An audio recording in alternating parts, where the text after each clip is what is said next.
I'm Delane. And I'm Aliza. Welcome to the River Volta Podcast. Yeah, so the River Volta Podcast is a new student-run initiative operating in association with the MFA in Writing and the English Department at the University of Saskatchewan, as well as along with the River Volta Reading Series. So we'd first like to acknowledge our presence on Treaty 6 territory, the traditional territory and homeland of the Métis people. We pay our respects to the First Nation and Métis ancestors and Cree peoples and reaffirm our relationship with one another. Yeah, we're joined by Ian and Callum, who will be kicking off our podcast by showcasing their own works. So they're also our fellow co-hosts of this podcast, and in the future you'll see them hosting episodes as well. So the next episode, you'll see Callum and Ian actually acting as the hosts, while Aliza and I will be showcasing our own works. And then after that, we'll be bringing further guests back onto the show, as well as asking for your questions from the community on our Facebook and Instagram pages, so stay tuned. So a little bit of background about why we started this podcast. Since the River Volta Reading Series has moved online due to COVID-19 and all the other crazy 2020 problems, we also thought it would be a perfect opportunity to try to reach more writers in the community as well as across Canada bring you more of an interview style series that examines and discusses writing through the lens of craft. So in the future, we will be bringing you a bi-weekly recording. So stay tuned, and we'll go straight into Aliza introducing our first guest of the evening. So the first person we will have reading for tonight is Ian, and he is the author of A Long Way Down and the poetry collection Before Oblivion. His second novel, What We Do on Weekends, is forthcoming. His stories have been featured in the Creative Cafe, Montreal Writers, the Junction Public Salon, the Sunlight Press, the Spadina Literary Review, and Found Polaroids. Welcome, Ian. We're really happy to have you with us. Yeah, Whoa. Would you like to say anything else there about yourself before you get started? No, I think that covers it. That's pretty good. Awesome. I'm excited to be here. What will you be reading for us today? I'll be reading a short story that was in the Spadina Literary Review called Please Don't Touch the Art. Well, we're excited to hear it. Whenever you're ready. All right. Yeah, please don't touch the art. It would take me hours of slow wandering before I got anywhere, but I was not a man who moved quickly or at all, as you'll see, under the watchful eye of the public. As long as there was some forward movement, I'd find my way. And then at exactly the moment I wanted to give up, at exactly the moment I realized I was lost, there it was. It was a thin, three-story condo, no more than half a meter across, exterior of rotting black wood, couched between two monstrous high-rises. Art Show was painted across the door in white paint. As I took a step towards it, the door burst open. From its high steps came a rush of high society, snub-nosed men and women, dressed in their evening's best. They laughed as they smoked their cigarettes on long-tipped sticks, turning sideways to get through the skinny door frame. They rushed past me, a dead fish floating in the water. Once the rush dissipated and my heart rate slowed, I took the first of 3 steps, then looked up. At the door was a man in a butler's outfit, penguin tail and all, holding onto the door knob. I froze and looked up. Welcome, he said, looking past me. His eye sockets were filled with milky, pupilless marbles. He stood back, holding his hand out to the hallway behind him. After you, he said. I peered in. The hallway was nothing more than a dark corridor, narrowing to a tiny door. Sir, the man said, raising an eyeless brow. At the time, I remember thinking I was standing at the precipice of another world, panic filling my being and bursting from my fingertips. If I had any time to decide, I may not have stepped forward, as I did, but the man began to close the door, and I had no other choice. Once it was closed, the hallway went dark, except for the illumination spilling from the cracks of the miniature door. I walked a few feet before having to get on my hands and knees. I turned the tiny door handle and crawled through. On the other side was the pale wood walls of a sprawling open gallery, washed in a clinical white light. Despite the previous high society horde that escaped as I arrived, the room was still teeming with others, walking slowly and idly from art piece to piece. I, not wanting to bring attention to myself, decided to blend in and do the same. Hands clasped behind my back, I walked through the gallery, passing by paintings of horse-headed men, a cigarette-smoking starfish in a bed with a six-slotted plastic pop ring, giants playing marbles with Earth-like globes, an alternate historical timeline where Stalin and Hitler were lovers, a son with sunglasses titled Cool Dude, before stopping at a small alcove set off from the rest, with a single painting hidden away by the notched wall. It was a pastel painting of a young man who stared back at me, as if I stumbled upon a mirror. He had the same blue eyes dotted with gray, as if the artist went all sorts of Pollock across his pupils. Like me, he had shoulder-length blonde hair parted down the middle, the color of the identical suit that my grandfather gave me when I turned 18, which I now wore, was jutting up from the bottom of the painting, barely perceptible, unless you knew what already lay beneath the visible universe of the painting. I scratched my chin and half expected the painting to do the same. As I wondered where this mysterious work of art, this man-made mirror, could have originated, I felt something watching over me from above my shoulder. It was an old woman whom I could see in the reflection of the glass. She wore her hair like thick spokes of a broom, proudly in a high ponytail. Just then I noticed in the reflection, not in the reflection, but in the pastel of the painting, a hand extending over my very likeness's shoulder. At the same moment, I could feel the heat of her body, the warmth of her soul invading my space. I imagined her fingers extending towards me, as if she were poking through gelatin in the thick air. The veins of her hand were prominent blue tubes fighting their way to the surface. The blood cells alerted to the oxygen-rich environment on the other side of her skin. It was an all-you-can-eat buffet, they told one another, whispers from another land. That hand and those fingers full of rebellious blood, each individual cell wearing a shirt of Che Guevara's face on it, stabbed a long cold finger into my shoulder. But she didn't press once, or twice, or 3 times. No, she kept it there, palpating the skin, testing it for realness. Hello, boy. May I ask you a question? Her voice was underweight and waning, barely making a gap from her mouth to my ear. In response, I didn't breathe and didn't swallow. I became still, slowing my heartbeat, moving inwards into myself, hiding like a scared turtle from her touch. I would not give her my attention, but shifted and found myself in the peculiarities of the painting. As deep and mysterious as they were, I had a workman's resolve and she would not break my gaze. Do you hear me? She said, burning a hole in the back of my head, still making small indents in the skin of my shoulder. Her voice, this time, was loud and insincere, as if she knew the internal trouble she was causing me, which only strengthened my resolve. I would be here for the long haul. Boy, are you listening? She said, louder now, her voice jarring, cracking at the walls. The painting in front of me shook. What is it? A horseman's voice, the sound of a smoker, said from out of view of the painting's glass reflection. This boy, she said, still poking me in the shoulder, he's frozen stiff. Now, isn't that strange? Who was this irritable addition, I thought, who dared taunt me in my alcove, who looked upon me with his judging gaze? What an odd insulation, he added. I was no insulation for their amusement. Sure, the hairs of my head showed no signs of wavering, but I would not be reduced to the level of installment. I had no maker, no artist, but my parents and theirs before me. An insulation, the elder woman said, her voice wavering with doubt. He's not? The only man moving, the sneer said. I don't. She pressed harder into the meat of my shoulder. I don't know. I could hear the man scratching a thumb against his chin, the soft rustling of hours old hair. Looks like an insulation to me. Maybe, she said, turning her prodding into a pinch between her 2 dying fingers. Hey, James, the man said, turning his head. Did we see this one earlier? Another man, this one's voice squeaky and feminine, joined us 3. I don't remember, Tomas. He was a big man in my mind, this James, husky and red-faced. What's the commotion? A woman's bodiless voice, much younger than the first, added. We're wondering, Tomas said, is this a living person frozen in spot or an insulation? At that very moment, I could have broken them from their debate, but I couldn't bear to turn and face their searching eyes, to move my lips in their presence of others. My only recourse to save myself the embarrassment of being an oddity among men, a man not capable of speech, too nervous in public, anthropophobic with stillness. I resolved to further freeze myself, to become a statue in their presence and preserve my dignity. What would they have thought if I, a man-made sculpture back from the dead, were to turn around and say hello? They would not have allowed me to carry on as if I hadn't lived my life before that moment as a statue.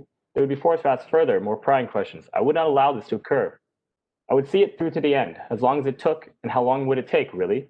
Once the moving cleared out, I could make my way to the door. It would be a simple matter of patience. Does it matter which it is, an installation or the living?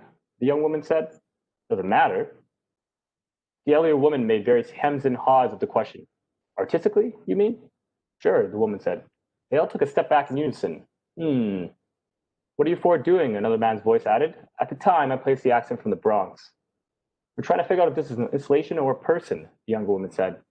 You can't be touching the art. The newest moving man was referring to the elderly woman, still palpating my increasingly sore shoulder.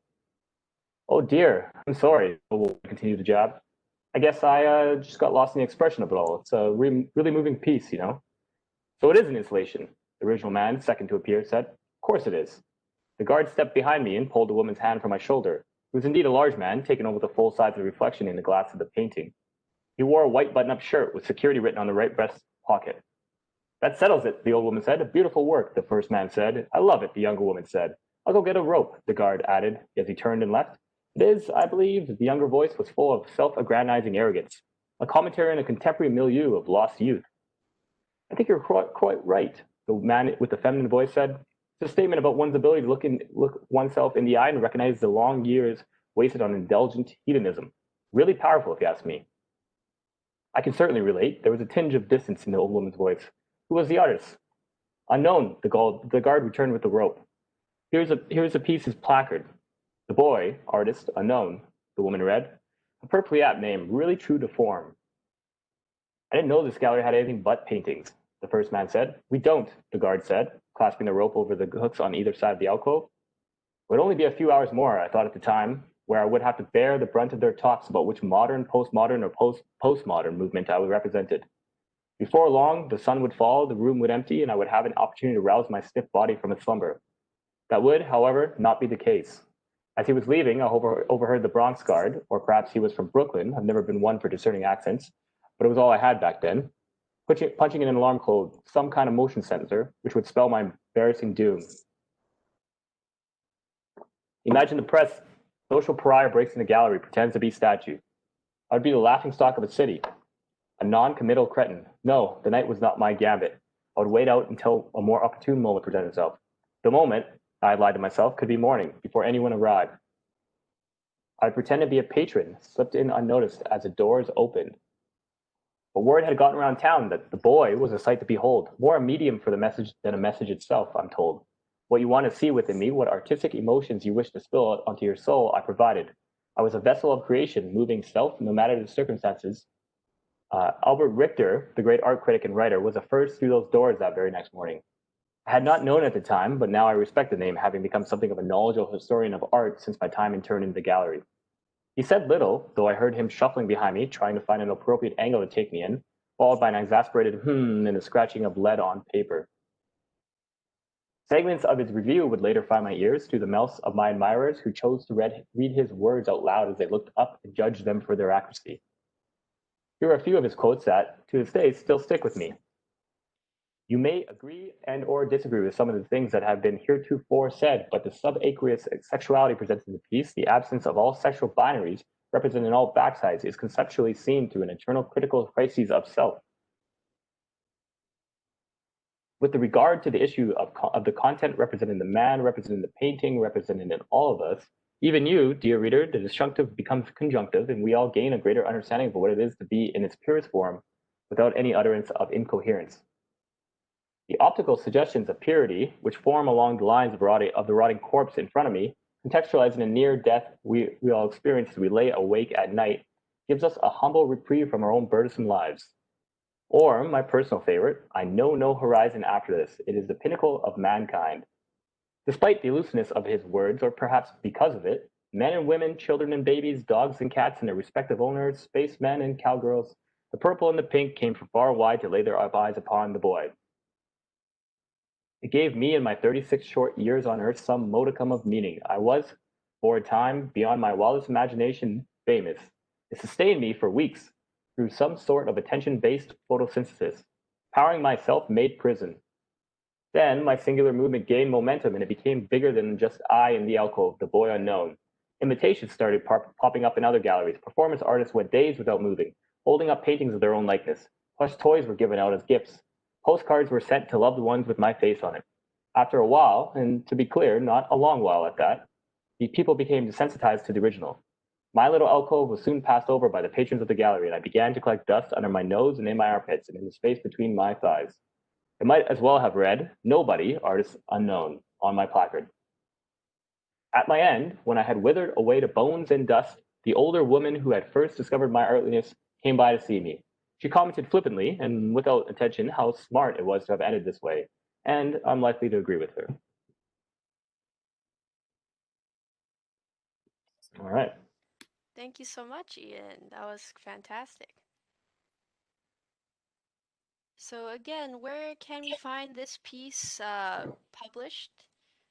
I have it published at a few places, but there's one on the Spadina Literary Review. They've changed some slight things, so I have it fully published on my website, which is thisisallcan.com.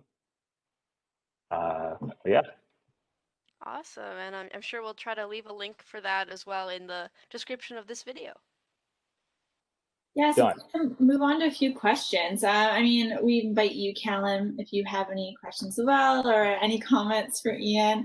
I thought the story was great. Thank you so much for sharing it, Ian. I think that, I mean, totally out of the box comparison, but the story when you were reading, it really reminded me of Robert Munch's story, Something Good, where, I don't know if you remember the story, if you ever read it, where the little girl is in the grocery store and she ends up on display as a doll, and everyone's just trying to buy her. I think just that comedic element, it made me think of that. It's really, really funny. If you haven't read it, you should definitely. What's the name of it? Something Good, I believe. It's a father and daughter. They go on a grocery shopping trip, and somehow she ends up for sale as a doll. I haven't read it, but that totally sounds like very, very similar. Yeah, which is super cool. Yeah, it's when the concept definitely threw out at me, definitely stood out to me.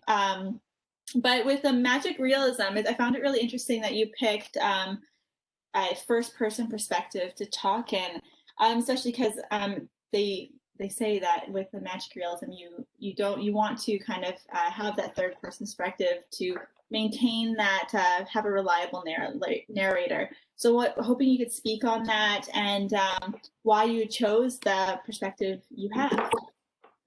Well, so I wrote a story right before this it's kind of similar, but not really, but it was a guy he sneezes and he gets stuck in time. And I was deciding if I wanted to write it in first or third, and I was talking to like a mentor who's an author, and then he had said that you can't do first person because it wouldn't work, because then you would think he's insane or something would be wrong with him mentally. And so I don't know if I believed that, so I wanted to try. So I wrote this story right after that, yeah. And because it's a similar kind of element of getting stuck, or where something just happens to you and you kind of have to deal with it. Yeah, no, I thought it was really interesting. Like the idea of just, I don't know if the author's scared or what that fear is, but it's something like I tend to be more of an introvert, so it's something I resonate with. As soon as somebody wants to talk to you, you like freeze and you're like, oh, get away. So yeah, I loved it. Do you get the impression that he was insane at all? Not insane. More of like I said, I definitely identified him more as like a shy introvert level than somebody who's insane, and then just ends up in this like the magic realism kind of situation. Yeah, for sure. What do you think, Delane, Callum? Do you have any thoughts about that? It's interesting you mentioned like the unreliability of the narrator, because one thing that came up for me a couple times with the way that Ian used like the writing style within the piece with almost that satirical tone is I kept thinking of Edgar Allan Poe, who's like a personal favorite of myself. And while it's not exactly the same kind of thing, like, but in a lot of horror and gothic fiction, magical realism is another key element in some ways, in a similar way. It's like speculative. So I thought it was really interesting that like in this piece, though, I didn't get the sense that the character was insane, whereas in a lot of Poe's work, you often would get that sense. But I thought it was quite cool how reality was bended so much from the beginning of the story to the end of the story, and how, like, you do start to doubt not necessarily, like, if the narrator's insane, but what the narrator is. At some points I was thinking, is this actually a piece of art, but like realized into like a person, like personified almost? But yeah, very, very cool. I've heard that before. People thinking that it was maybe a statue who was talking. Can tell us a bit about that, Ian? About this. So we have this character that stops in front of this painting and freezes in time. Can you tell us a bit more about what you, as the writer, have written there? And yeah. So I like Aliza that you actually picked up exactly what it is. So originally the story was much longer.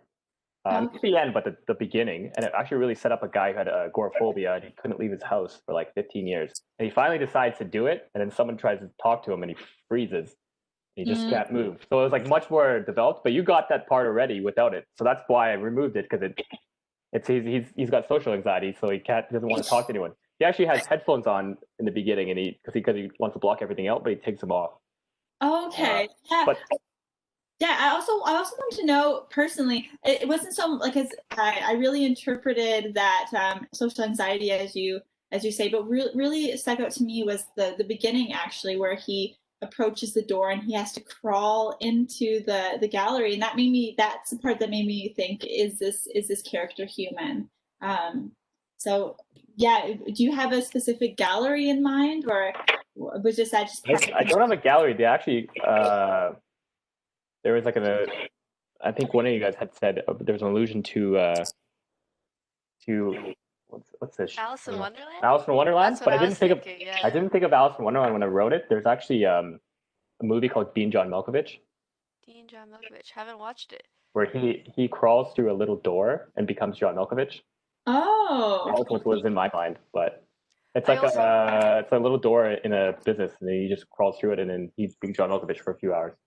Oh, I love it. Okay, now I have to look that up. Really good movie, and he's definitely a magical realism kind of director or writer. I don't think he directed it, but he wrote the story.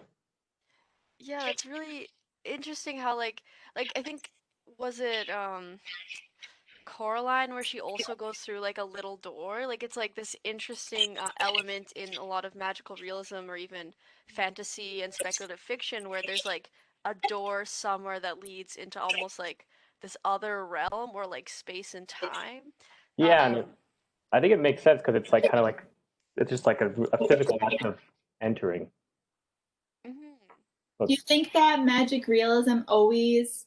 I don't really read a lot of magic realism, so this is really a curiosity thing. Do you think magic realism or these kind of stories require a portal into this other dimension, or can it happen in this just natural flow of day-to-day activity? I'd probably say it almost doesn't require, or like it's like usually unnecessary because it's realism, right? So you don't need to leave reality. Okay, yeah. I guess that would be fantasy or a different genre, right? Yeah. Yeah. And in my mind, they're not leaving reality. It's just part of this reality. There's this little weird thing. Yeah. It all. Yeah. It's more of a mental thing when you read it. You get the idea that it's changing, but it doesn't. It's all contained in the same thing, I would think. I think what brings me back to like the realism part of that door as well is just the fact that we know it is an art gallery, which are known to occasionally do kind of zany things with the way that they like introduce you to the art. So that's kind of why I was like, okay, yeah, that's totally something an art gallery would do. Like, and in that case as well, I noticed that you are commenting a lot on art itself within this piece and like the nature of art. And I thought there's an interesting way that you're incorporating both a notion of what is art, but then at the same time, what is reality in relationship to art. And I think that speaks a lot on like magical realism as a genre. So I was wondering if you had any comments on that, or even just the nature of art itself within your piece and how you've reflected it. Well, I think I mixed those two because I really like more like philosophical ideas, but I also don't really take anything seriously. So it's like I'm just kind of combining those two things, where it's like it's silly in how serious some things are, especially like in art, like the seriousness of like those phrases, but they're just completely meaningless. But the person who wrote it would have been so serious when they're writing it, like how deep they think these words are, but they really don't mean anything. And I just wanted to make fun of that a little bit. And I also just like the juxtaposition of becoming an art piece and social anxiety. They're just like completely opposite things. Yeah. So it kind of just led into me making fun of art, I guess.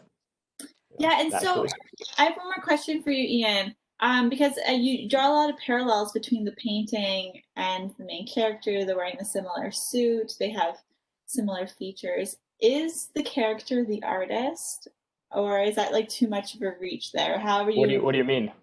because Of the painting? yeah, because in the story there's so many parallels between their physical appearances, especially because they're kind of described as wearing the same kind of clothes. And I was wondering, to how much we're supposed to read into that. Is this person going to see his own exhibit? Is that why it's unknown, because he does suffer from this social anxiety element? And Yeah, I think it was just more like it's kind of like the reflection of just being on display. okay, right? So like when you're there, you feel like you're like, if you have social anxiety, you feel like you're on display already. So even before anything happens, yeah. So like he's on display, literally, and like because he's a painting there too. So I just kind of had both. I also like the idea that some people thought it was a mirror. Okay, yeah, no, that's an interesting idea too. But it's pretty ambiguous, I think. It's kind of the beauty of magical realism as well as like speculative fiction, to just like have those many layers and options of why things are the way they are. So I think it's really cool. I would actually say that's one of my favorite things of magical realism, is having set pieces, like things that are just weird. Like they're just like little flavors to your sets that you make. That you can just add things and they don't have to mean anything. They're just interesting or funny or whatever. They're just part of the little world that you made. Little fun details that you can add. For some reason, I always have it in my mind of two dogs having sex, and like just a random scene that's just in there. I don't know why, but it pops in my mind as like you can just add it to a scene, and it just makes it like a little extra weird. Makes it a little funny too. Like That's you what I get mean. that, like, so what is it like? I'm thinking like sublime, or am I thinking like Dadaism, like, or am I thinking something completely unrelated? I'm like trying to think of like art terms. Yeah, like it just like reminds me of just a scene. Now you can just throw something funny in the scene to kind of break the tension. Like, oh, and two dogs are having sex over there right now, and it just like nothing else happens with it. It's just, and you move on. It's just a little set piece detail. I've been confirmed that it is the data movement that is like weird things like that. Yeah, they like those installations and kind of those strange dynamics and those jolting transitions. So yeah, I would agree with that as well. Well, thank you so much, Ian. Thank Would you you. mind introducing our next writer, Aliza? Yeah, for sure. So Callum is going to be reading for us next. He is based in Saskatoon. He's also studying in the MFA program at the University of Saskatchewan with me, Delane and Ian.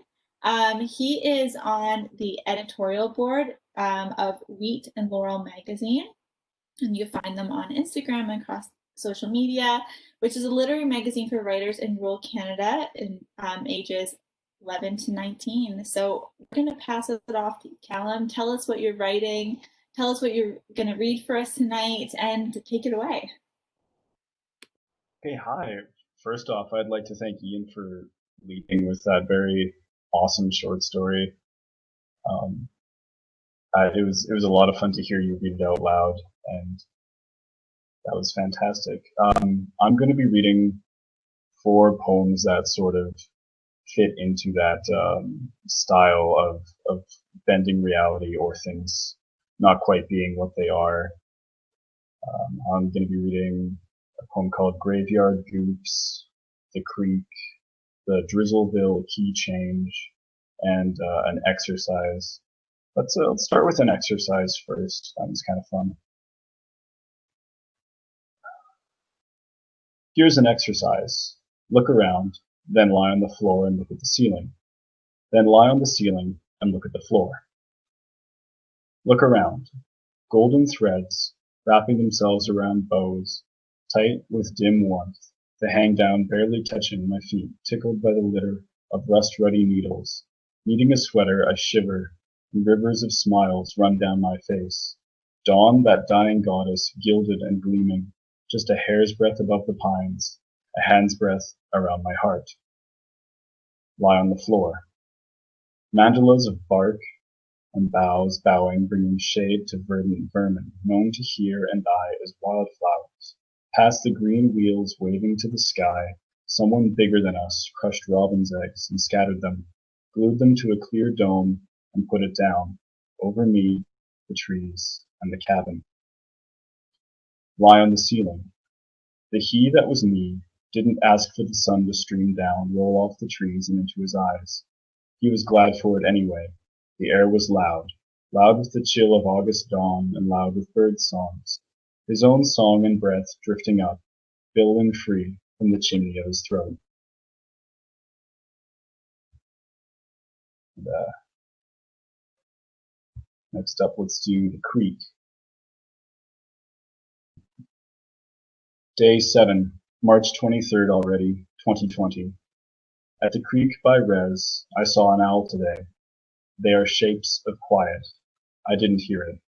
Heard magpies, saw them chasing the owl, the color of dead grass. It wheeled its shapes down the ravine, swayed along the creek, magpies pursued into the blue spruces, chased the golden shapes the owl, or that golden shape, into the spruce, and out of the spruce, and I hope that golden array of quiet shapes finds a bed. Heard 10 geese, or 2 geese speaking for 10. Glad they're back. Creek hasn't melted yet, cracking where water rolls over the tepid, timid ice. The creek and the birds don't know yet. Who's going to tell them? Chickadees singing, so I played along my harmonica song to the golden owl, the magpies, the chatty geese, and their quiet pals. I hope they're enjoying this vacation.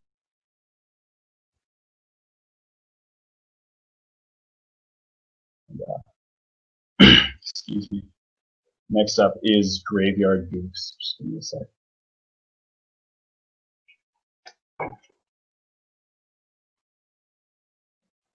The new moon is a hole punch, tucked behind the clouds, clouds that make a dark wash sheet of the sky. Tangerine glow of the sodium lamps, they make spotlight oases on the sidewalk in dark. You can't be too careful stepping out of the lamplight. The dark's full of things that are out to get you. Zombies, a wolfman, and Dracula too. That last one is the shiver up your spine these days. That chalk-white leech Harker hit with a spade. You talked all about it in your book report, so it's not a surprise that the Sunday worship 10 a.m. sign from the church is giving off a pleasant white shimmer of calm. But it sure isn't youth group you're going to, soaking your sneakers on the churchyard lawn. No, it's down to the graveyard, and it's down you go. It's down you go, it's getting late. And after all, you set a date. There's clouds of breath like roaming ghosts, down in the rows of crooked stone. We thought you were chicken, one boy says in Soto. Happy to be here, is all you reply. Now somebody's smoking, so you ask for one too, in exchange for the Ouija board stashed in your bag. Now on to business, now on to work. You and your pals settle down in the dark, with no light to guide you but Evan and Keegan's time-shared gold-plated Alice Cooper Zippo. Hands on the plancha, don't know what to ask yet, so one kid offers, is anyone there? And the board says, G-E-T-O-U-T.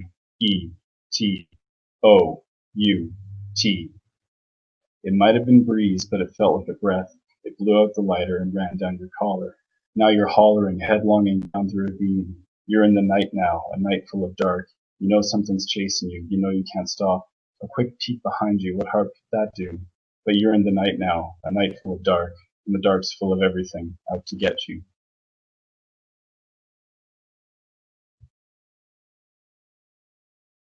And last off, it's the Drizzleville key change.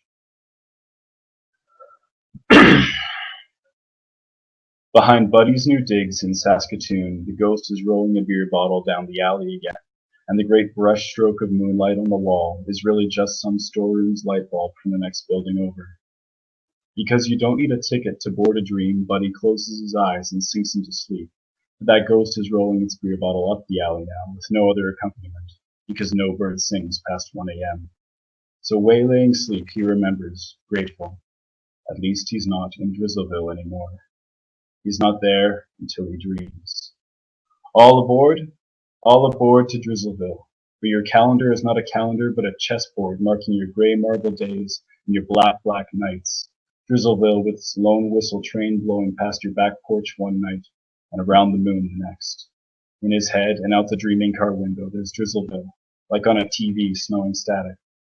Static falls in great fluttering pinwheeling flakes to the days when the drizzle would bloat into snow.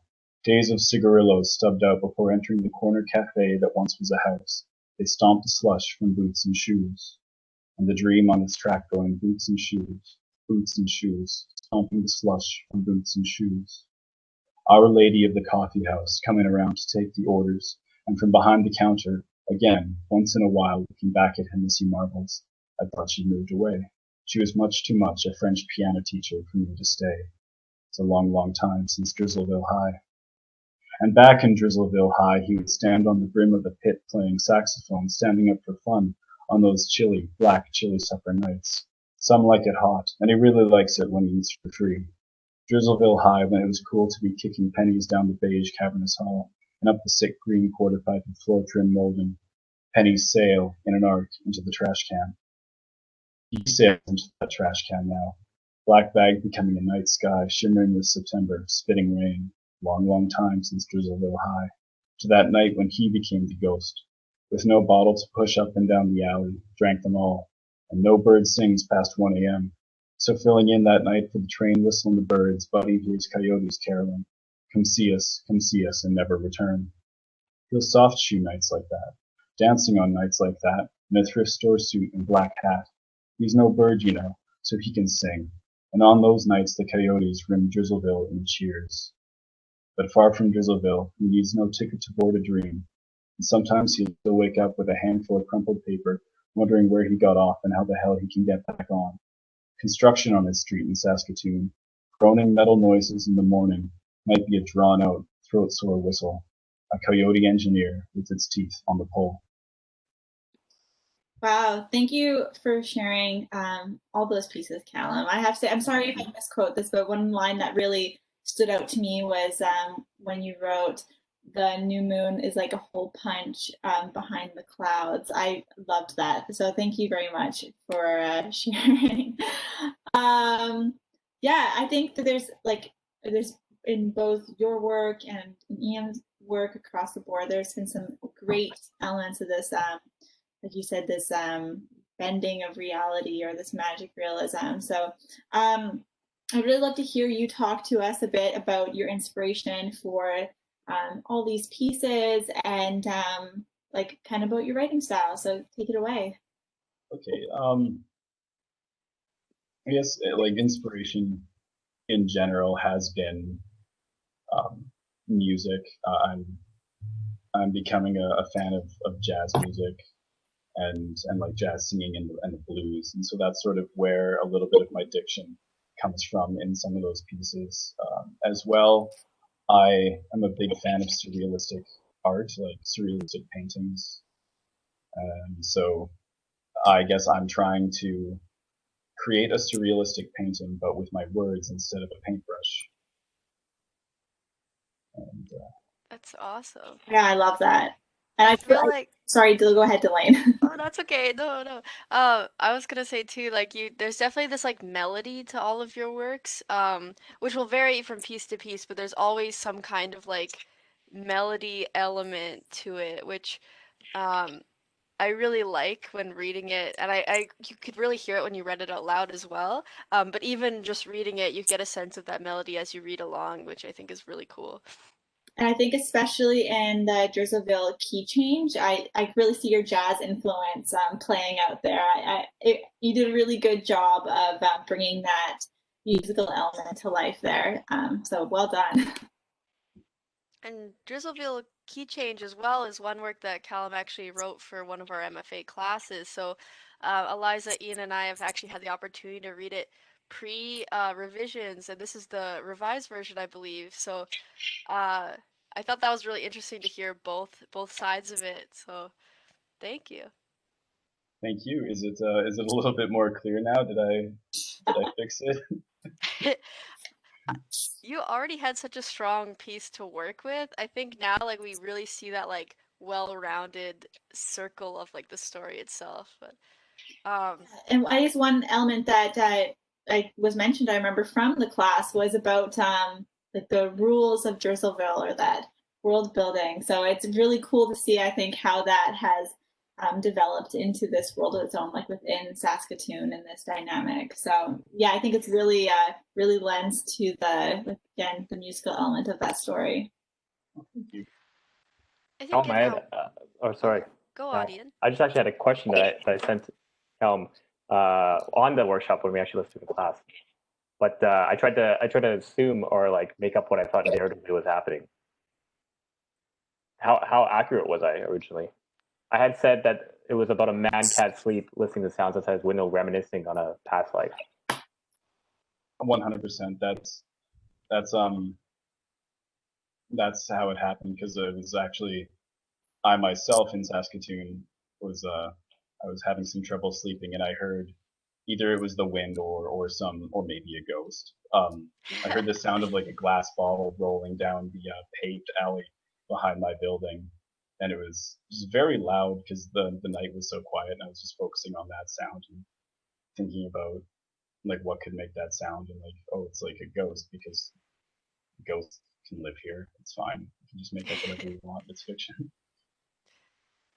And it also a lot of like, this is my first time like moving away from my hometown, which is, I don't know, a little embarrassing to admit, but the dynamic of thinking about here versus back there and back then, and how sometimes your hometown affects you more than you think you would, and so that piece is sort of an expression of that. Do you think that lends itself into like the magical realism element of Drizzleville Key Change, as well as like the way that the styles are like blending? Is it kind of like a blending too between like the settings in a way? Absolutely, yeah. Like in the last, let's call it a stanza. I don't think it's a poem, but let's call it a stanza. How like the construction sounds end up sounding like a train whistle to this guy. So yeah, I think it is like absolutely this synapse or conduit between two places. I definitely see what you mean by like you played a lot with like form in this piece. One thing that you kept from your original draft was like the boots and shoes, boots and shoes. I really like that because it really does sound like a chugging. And as well as like the whole piece sounds kind of like a moving forward of momentum. Um, so that kind of brings me to a question I was wondering as well about like genre in general.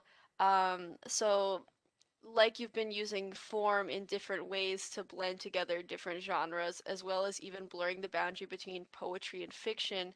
I wanted to hear some of your thoughts on genre itself and like how we can adhere to or not adhere to at all, like kind of play with genre. I think that genre is very similar to the way um, biologists and ecologists classify animals.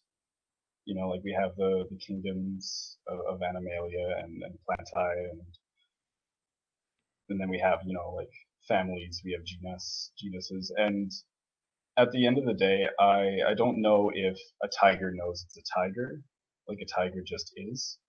And so that's sort of how I approach genres. That, you know, I'm blessed with the knowledge that I'm writing a tiger, so I can write a tiger, but I know that it doesn't necessarily have to be a tiger. I can put like a giraffe in there too if I really wanted to, because I I try to read and study as many different genres as possible so that I can blend them together. It's sort of a genre is a tool that critics kind of use to help organize all the wonderful, cool things that people are making and writing.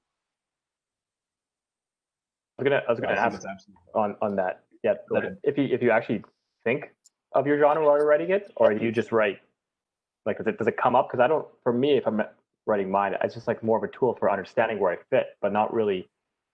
I don't believe in any rules within that genre. I'm just writing whatever I want to write. Yeah, existence precedes essence, as they say. I think that I do think about genre in terms of like the second draft process. Like at first, I'll just write, and like I have, you know, a selection of tastes. Like I have things that I like, so I you know, write what I want to write, and I write what I like, and then I read it, and then I think, oh, this works more as a poem, or this works more as fiction. For instance, the Graveyard Goose didn't start out as a poem. It was a little bit more like the Drizzleville key change, where it's just written in paragraphs. But then I found it very hard to read it out loud because of all like the interesting like syncopation and beats going on there. So I split it into line breaks and stanzas. And it's like, oh wow, this is something else entirely now. Where do you start from when you write a poem? Like, what do you usually hold in your head? Because it's, for me, poetry is a little different because it's not always narrative based. So for like short stories, I start with a narrative or an idea for a narrative. But poetry can start with like sounds or phrases or just meaningless things that don't really have a narrative, but they can just grow. No, I think you've hit the nail exactly on the head there. I think they are like slogans to me. Like I will think of like a phrase and I'll repeat that phrase to myself. It'll be particularly catchy, like in Drizzleville, there's no bird sings past 1 a.m. And so like I like hold that in my head for some time, and then I see where it fits in a different piece. So I think, yeah, like with poetry, I kind of begin with a phrase or an image and then build something around that. It's so interesting talking about that too, because like um it's like really interesting to see where other writers will like start the process. Like it's interesting how like Ian was talking about starting with an idea or like narrative for like fiction, and then but then like poetry as like more of a sentence starter or feeling or like phrase. Yeah. Yeah. I think it probably fits more with like the idea of music. Like poetry feels more music based than narrative. So like you hear the sentence that sticks is like more of a sound. Something just sounds nice or sticks out that I like, and I'm like, ooh. And then other stuff, I like, Callum, that you said you just repeat it in your head because that's exactly what happens. It just goes over and over and over, and then the next tune just starts going. Yeah. And you don't really almost don't control it. It just like flows out. You're like, ooh, ooh, ooh, and it just keeps going. It's fun. Yeah, the genius of poetry or the spirit of poetry. I have another question actually about a different piece, if you don't mind going off on a little some of what of a tangent here. By all Um, means. I was curious, because we also talked, we had a guest writer. The name is I'm kind of blanking on his name. If someone else remembers, we for one of our Writ 990 courses. Was it Stephen Smith? I believe so, yes. Where he was talking about using different types of form in poetry as well as like thinking beyond, like just thinking of like words and sounds. Um, Not exactly what you're doing here, but like in a way, yes. So it was making me think kind of about in the graveyard goofs. Unfortunately, our listeners can't see what you did here with that, but you had the words or like the letters, I suppose, get out, um, sorted like they would appear on an actual like Ouija board. Um, so I just wanted to ask if you had any thoughts on the way you can use like physical form on the page as well in like in poems and like poetic writing. Absolutely. I think anything goes. Like it's whatever you can get away with, and that poem itself was a bit of a lesson in how the arrangement of letters on the page can affect the tone, because like I mentioned before, it was written as a story in paragraph form, and it had this very serious tone, and I was like, yeah, this is, kind of gothic. We've got like the synths pounding, and it's like the 80s and Stranger Things, and then I put it into like stanza form, and I was like, oh, this is like a children's poem almost. It's like a Jack Perlitsky poem, which is a Yeah. little bit, yeah, it is a bit of a send up to him, but that's exactly like the way that we arrange words on the page totally has an effect on the way we read them, and it can be used just like any other sort of aspect of language, and it should be. I think it was really cool too because I found myself when reading that piece, when I got to that section, I was searching for like I knew like you almost know immediately like what it's gonna say because it's kind of like what you expect the Ouija board to say is like to tell you to get out of there. But when I like looked at the way it was set up, I like went through each letter, like finding it in its location on where it would be, which is almost like having your hand like on the like planchette thing, like moving it around to each letter with Oh, like the that's ghost rad. hand. So like I thought that was really a really cool way to like incorporate almost like the reader into the poem. And did you say you did this with it? Yeah, like I Oh, I that's really literally cool. like That's rad. like because I also will have my hand up when I'm reading in general sometimes, especially if it's on a page. Like I'll always like follow along because otherwise I'll skip.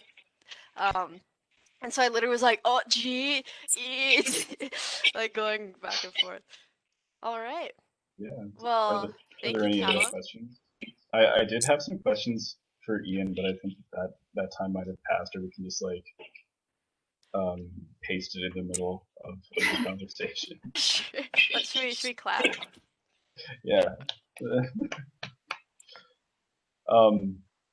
Ian, I noticed as you were reading it that the language was very similar to like Edgar Allan Poe, which Delane sort of mentioned. Like he was almost like justifying his behavior in the way that the narrator does in The Telltale Heart. And it's like I was wondering, like, to what extent is like Gothic literature an influence on your work in the genre of magical realism? Not that big. Not that big. I mean, I would have read them in school and stuff in university, but like I think I read The Telltale Heart not that long ago. So there might be some unconscious stuff in there. I wrote this about 2 years ago, and I think a little bit, maybe 6 months before that, I had read Telltale Heart over. Okay. But that I'm not a big reader of Edgar Allan Poe. I actually have his entire collection in like a really big book, but I haven't really read it too much. He's definitely Yeah. one of Kind of my have to be in a favorites. mood. The one that sticks out the biggest to me, it's a book by Borges, or a short story called Oh yeah. Pierre Menard, author of Don Quixote. Mm. And so what it is it's this guy named Pierre Menard who wrote. He tries to rewrite Don Quixote without ever having read it by studying like 10th century Spanish. And like, That's so but funny. he read it when he was a kid somewhat, so he has like a vague idea of what it's about, the same way you would have like if you just started writing it. And he sets out to rewrite it, and it's like actually like a academic paper about Pierre Menard. It's like even like double layered, and then it's the guy talking about how brilliant Pierre Menard is. And he compares two lines that are exactly the same. He goes, "When you read the original, it's pretty good, but when you read Pierre Menard's, there's so much more layered to it." And I don't know, and that kind of set my mind of like you can just do anything you want, and that really made up how much like I just really just try and do whatever I think. Yeah. That's art, baby. It's whatever you can exactly. get away with. And that it's interesting to me you bring up Borges because like he definitely does like so much of that in like all his works, like so much of like blending and like adding like magical realism. I read like a couple works by him. He must also be, yeah, he is like listed under magical realism as like a genre. So that's very cool. Yeah. That's what sticks out for me as a big influence. That story, and I would have read it when I was like 20, so a long time ago. Are there any other questions we want to fit into this section? I was also thinking about it's like the short story's relationship to the picture of Dorian Gray, because there are some similarities between the painting and the main character and the titular Dorian Gray himself. They're both, blonde hair, blue-eyed fellows who have a fixation on a particular painting. I think that's probably a pretty big influence. That was my favorite book for a long time. Yeah, but not a, like I don't think an intentional one, but just because it influenced me.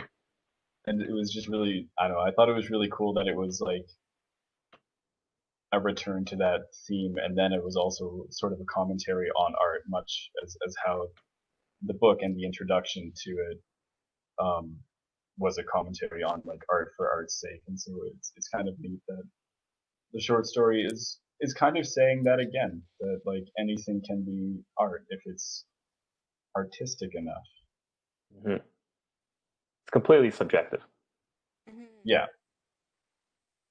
I didn't notice that, Callum. That's another really great parallel now that I'm thinking about it, especially as the painting changes over time or he changes over time. The painting kind of stays the It's same. the flip side. Yeah, so really interesting parallel. He is actually, and this might be another parallel, but he's actually sustained by the attention. That's in my mind. Like he dies because the attention goes away. So it's almost like a parallel where he's living off this intention that people are giving to him, and then he dies because people slowly get over the art. Mm-hmm. It almost then just like makes a comment on like art itself and like being something that can either stick around for a long time, like we see with some of the classics, or something that's like more ephemeral. So Yeah, very that's why it interesting. also ends really quickly because it was kind of like that's just how it dies out. Yeah. All of a sudden. The next big thing is Yeah, coming, kind of moving on. Great. So we're just going to wrap things up here. So just reiterate a big thank you to Callum and Ian for sharing their work today. We will leave some links in the description if you want to follow us on social media and or if you have any more questions and or want to look up the River Volta Reading Series. All that will be below for you to check out.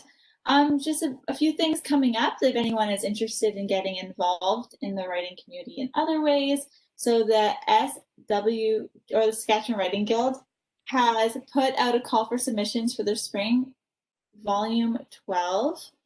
The due date for submission is November 25th.